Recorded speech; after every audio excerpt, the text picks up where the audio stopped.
어제 확정을 받았더라고요. 그 윤석열 대통령의 장모 최은순 씨께서 징역 1년을 받았더라고요. 뭐 사문서 위조, 뭐 부동산 뭐 어쩌고저쩌고 실명법 위조 해가지고 그거에 대해서 예전에 그 서영교 의원이랑 고민정 의원이 그런 막 또 좀 공격을 하더라고. 윤석열 대통령한테. 예? 당신 예전에 후보 때 초기하지 않았냐? 당신의 장모 10원 한 장 받은 적 없다고 막 그러지 않았냐? 그럴 때는 언제고 지금 봐봐라 판결이 나오지 않았냐? 1년. 그거 가짜 뉴스 아니냐?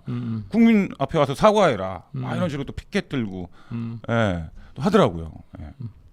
그게 이제 저는 그러니까 최은순 씨죠. 네네. 최은순 씨가 어떤 범법을 저질렀다면 처벌돼야 된다고 생각해요. 예, 그거 그렇죠. 뭐 예. 변명의 여지가 전혀 없는 네, 거고. 네네. 근데 고민정이나 서영교 씨가 어떤 맥락에서 그런 얘기를 하는가에 따라 다른데 네. 이 양반들은 그러니까 대통령도 만인 평등의 원칙에서 사법 처리의 대상이 돼야 된다. 그런 관점에서 하는 게 아니잖아요. 그렇죠. 그러니까 자기의 당 대표 이재명에 대해서도 그런 얘기를 하면 이해가 되죠. 이상민 포지션이라면 이해가 되는데 아니 특대형 범죄자인 자기 당 대표에 대해서는 찍소리도 못하는 것들이 사람들이 그 대통령의 그거에 대해서 얘기하는 거는 웃기는 거죠. 네. 그러니까 가당치 않은 소리죠. 이게 하나 있고 두 번째는 지금 이거는 민주당이 지금 사활을 걸고 이재명 대표를 지키려고 하는 작업에 들어갔잖아요. 네네네. 그 중에는 검사를 탄핵하고 한동훈 장관을 탄핵하고 별로무 짓을 다 하잖아요. 맞습니다. 그런 공격이 쭉 중에 그러니까 약간 마이너한 공격이죠. 잽 같은 거죠. 그래서 이건 뭐 그리고 뭐 그런 것도 시간 있는 것 같아. 아까운데. 그러니까 얘네들이 하는 얘기가 자기네들이 자기 망치로 자기 머리를 때리는 게 뭐냐면 검찰 독재라며요. 검찰 공화국이고 대통령의 장모가 징역받아서 감옥에 가는 게 어떻게 검찰 독재야? 오케이, 그렇죠. 그렇지 않습니까? 이거 말이 안 되고 자기네들한테 불리할 때는 뭐 다 탄압이고 뭐 독재고 하면서 상대편이 들어가니까 뭐 법의 판결을 존중한다 뭐 이거예요? 예리한 분석. 그렇지 않습니까? 너무 검찰이 기소를 했잖아. 그리고 재판이 했잖아. 검찰이 말입니다. 기소했는데 검찰 공화국이면 그게 기소가 되냐고. 그렇습니다. 아유. 그러니까 얘네들이 한 말 자체가 앞뒤가 안 맞는 것 같아요. 그러니까. 그래가지고 참. 그리고 또 웃긴 거는 이게 뭐 공교롭기도 한 건데 그 최은순 장모님 판결 내린 판사가 너무나 공교롭게도 그 우리법연구회 출신이고 좀 그러니까 알려진 바로는 그 김명수 대법원 체제에서 임명이 된 좌익 성향의 판사다. 또 이런 또 얘기가 있으니까 그러니까 또 이런 생각 드는 거야. 아니 물론 잘못을 하셨는데 이게 진짜 아무런 피해자가 없는 상황이고 뭐 그 전에 뭐 전과가 있는 것도 아니고 이게 진짜 징역 1년 실형은 이거 너무 좀 형평성이 안 맞는 거 아니냐 이런 얘기도 있죠. 현 사태의 가장 결정적인 특징은 예전에 있었던 모든 정치적 변화와 갈등에 보다 차이가 있는 핵심적인 차이는 옛날에는 정권이 군대 국세청 그다음에 검찰은 장악했어요. 검찰이 그게 정권의 편이었는데 지금은 거기가 정권의 편이 아닌 거예요. 그렇죠. 거기가 그러니까 판사가 정치적 플레이어예요. 그 야권의 플레이어니까 이런 판결이 나는 거죠. 그래서 상당히 지금 문제가 전방위적으로 확대돼 있어요. 그러니까 옛날에는 그러니까 경찰이나 군대나 검찰들이 다 권력의 편이니까 뭔가 일이 벌어지면 거리에서 벌어지거든요. 근데 지금은 그 중간 지대에 상당히 많은 판검사나 이게 저쪽 편이기 때문에 어디서 전쟁이 벌어지냐면 사법 판결 이런 데서 벌어지는 거예요. 잠깐만, 그럼 드는 생각 얘네가 그게 포퓰리즘입니다. 포퓰리즘의 결정적 특징입니다. 그러네요. 그리고 얘네가 항상 외치는 게 검찰 개혁이잖아요. 법원 개혁이란 말은 단 한 번도 안 하지 않습니까? 그거는 거기까지 못 가는 거죠.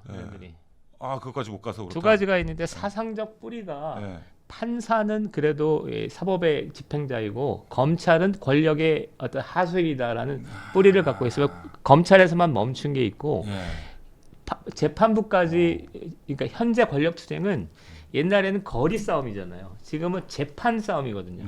그런데 판사까지 적으로 돌려버리면 상황이 불리하기 때문에 딱 검찰에서 멈춘 거죠. 그리고 공교롭게 또 판사들 같은 경우에는 뭐 진보 성향의 판사들이 그렇죠. 또 많을 수도 있을 거 아니겠습니까? 예. 그래서 또 안 건드린 것도 있는 것 같고. 근데 얘네는 진짜 뭐 이렇게 판단을 할 수가 없는 게 지네한테 불리하면 무조건 탄압이고 한다고 하면서 그러니까 예를 들어서 뭐 한명숙 총리 같은 경우는 대법원에서 딱 판결 받아가지고 다 갔다 왔지 않습니까? 그런데도 인정을 안 하고 있잖아요. 이거는 뭐 문재인 대통령조차도 이것은 뭐 법의 뭐 역사의 판결은 무죄다 뭐 이런 식으로 뭐 얘기를 하고 있으니까. 맞아요.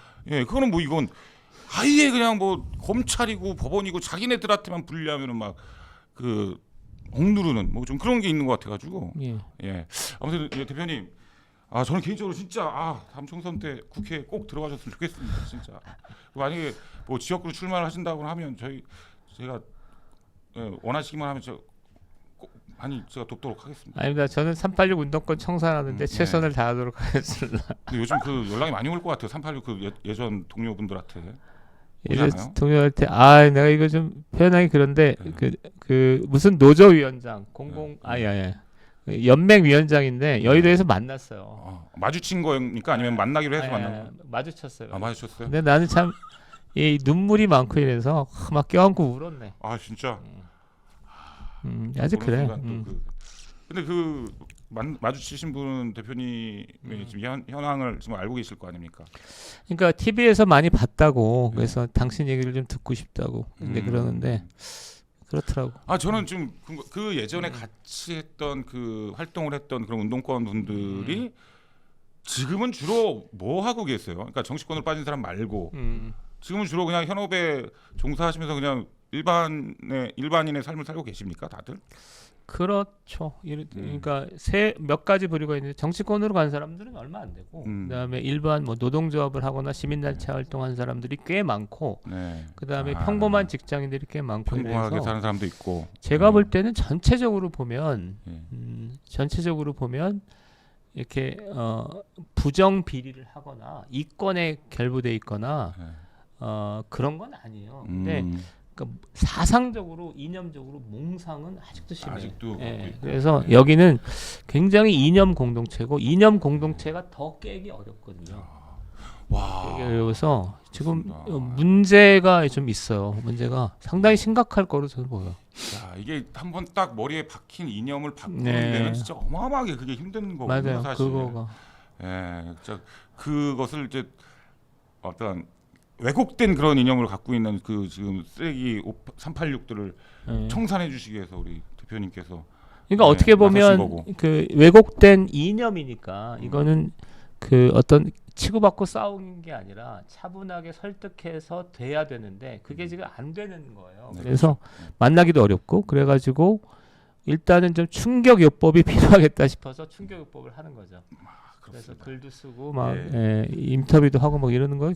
그렇습니다. 오늘도 정말 뭐 시간 하는 줄 모르고 대표님과 얘기를 좀 나눠봤는데 다시 한번 민주당 홍익표 씨 잠깐 얘기하면 말씀하시죠. 한양대 86학번이에요. 그러니까 우리나라의 진짜?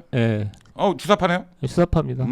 야. 수사파인데 여기는 그러니까 서울대 82학번, 그다음에 한양대 86학번, 84인가? 그다음에 전남대 90학번 이런 데가 상징적인 학번이거든요.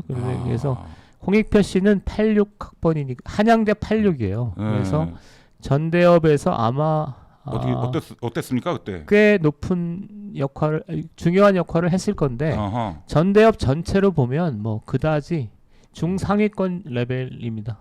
이었을 걸로 추정됩니다.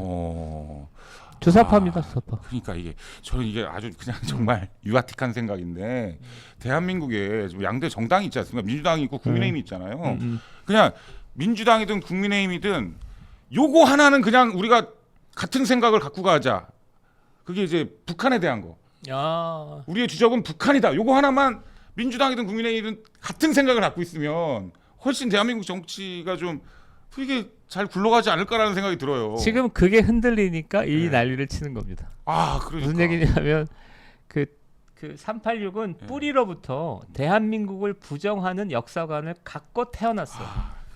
그거기 때문에 대한민국을 인정하냐 부정하냐에서 개선을 치면 전대협은 그렇지 않아요. 그러니까요. 386은 그렇지 않기 때문에 그거를 바로 잡는 게 윤석열 정부의 임무죠. 그리고 예. 지금 그 대한민국의 근간을 예. 뿌리를 인정하지 않는 예. 사람 예. 중에 하나가 지금 예. 원내대표 하고 있는 거 아닙니까, 민주당에. 그렇죠. 원내대표만이 아니라 그 의원도 하고 국회의원 있고. 한 30%가 주사파입니다.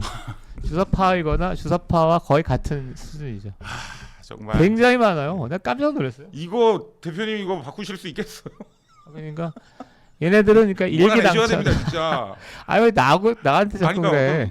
아니 혼자서라기보다 대표님 지축이 돼서 넘쳐 가자 이거죠. 그렇지 않겠습니까? 홍익표 뭐 공보 정훈장교 이거는 별 관계는 없습니다. 예, 그렇게.